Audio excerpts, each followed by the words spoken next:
because this is the world where my mom lives. From being rumored to have the best we've ever seen, to an awesome fight scene between General Zod and Supergirl, DC fans are excited for The Flash. And here's why. The Flash is set to feature some of the best special effects in Hollywood. Films arguably rely too much on CGI these days. And I'm talking about every genre, from rom-coms to thrillers and the whole lot of them. But more than the rest, superhero movies. However, people have felt that DC never does justice to superheroes like The Flash when it comes to VFX. You know, a guy known for having supersonic speed. But those days are over. The movie's editor, Paul Mackless, has hyped the movie's new visual effects technology. According to Mackless, this movie will feature groundbreaking special effects that haven't been featured in any superhero films ever before. Or any films really, for that matter. Here, just take a look at what he said. The Flash is the first film to utilize very new technology in terms of getting multiple versions of the same actor on the screen, rather than using locked-off cameras. I mean, judging by the amount of time the team spent on mastering these effects, does it really come as a surprise that they're just, well, better? If the rumors are to be believed, the final edit of the movie was done all the way back in October of 2022. The only reason it wasn't released sooner was because the team was working in overdrive to ensure that the visual effects were more awesome than they already were. Not only that, but the sound effects are going to be pretty darn good too. So, honestly, the wait was pretty much worth it. It makes perfect sense that this has got DC fans super excited.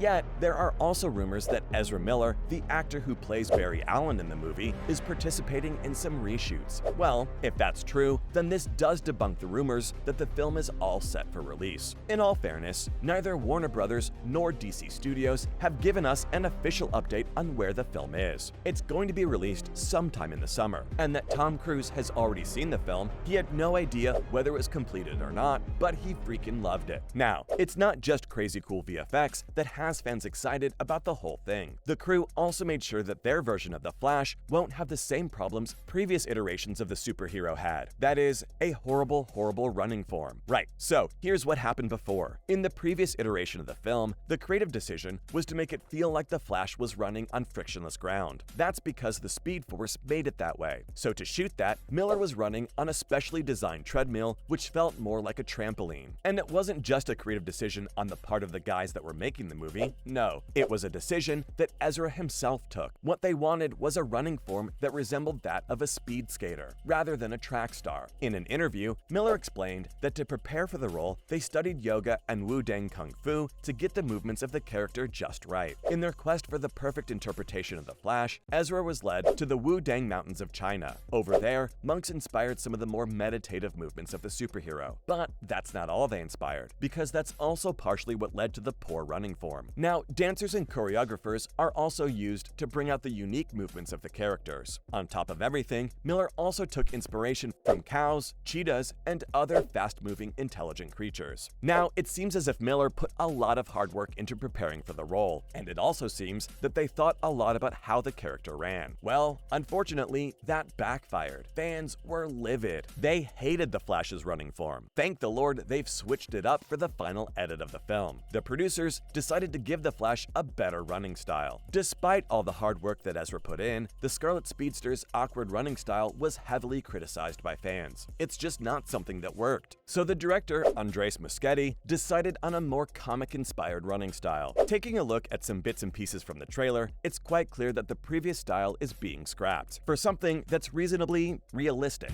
and of course more convincing for the fastest man alive. The earlier reactions to this change have been great, and it's got the fans pumped. Because really, fans aren't asking for too much. All they really care about is a good movie that manages to stick to the comics. On top of that, this movie's kind of expected to provide a clean slate for the new DC universe, so that's exciting too. But hey, good VFX and better running form aren't the only things that make a movie damn good. You know what else makes a movie good? Any movie at that? Batman. The superhero is playing quite an important role in the film. So much so that some fans are kind of worried that this movie might just be more about Batman than The Flash. Still, the majority is super excited because you see, one of the more thrilling things about this movie is the fact that Michael Keaton will be returning as Batman. So the trailer has implied that The Flash will be taking help from Batman, and together they'll end up finding a Dark Knight that the original Barry isn't familiar with. This entire movie is going to be about new timelines and multiverses. So yeah, it will get complicated, because here's the thing. Instead of Batman from the Justice League, this new fractured reality will feature Batman from the Tim Burton directed films. Right, okay, that's all for Batman now. Psych, because there's more where that came from. Literally, because Ben Affleck will also be in the movie. Is Michael Keaton returning? Yes, he is. Will that be enough to pump up the new DCU reboot?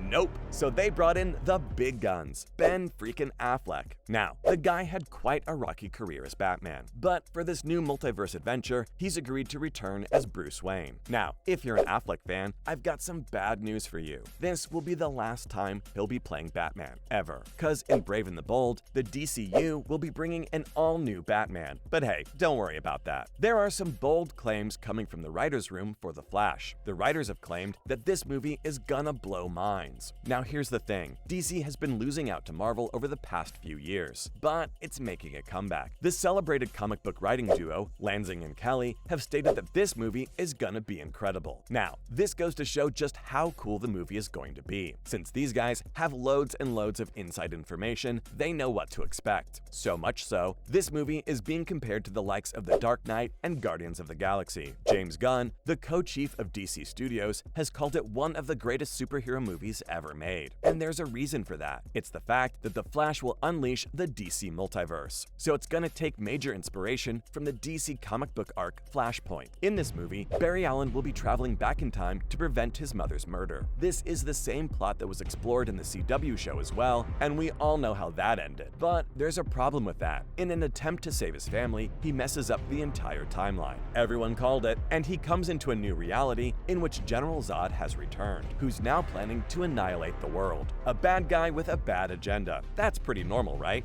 Yeah, but you know the new reality that Barry enters? It has no metahumans. So what ends up happening is that there are literally no superheroes to turn to. And that's why Barry has to convince a different Batman out of retirement. Now Barry must race for his life, save the world, and return to the future that he knew. This is an arc that's known a bit too well by the fans of the superhero, but nonetheless, it's something that works. And it's something that we all love. The last reason that's got everyone super duper excited is the fact that Supergirl will be fighting General Zod and Faora. Batman's gotten so much press when it comes to this movie that people have forgotten Supergirl. According to the trailer for the film, Supergirl will fight General Zod at some point. The interesting bit is that this scene will mimic the events from Man of Steel. But here's the catch. If Supergirl defeats Zod, it'll mean that she'll be the last Kryptonian. So, from the awesome fight scene between General Zod and Supergirl to a movie that's going to have the best special effects we've ever seen, DC fans are excited for The Flash.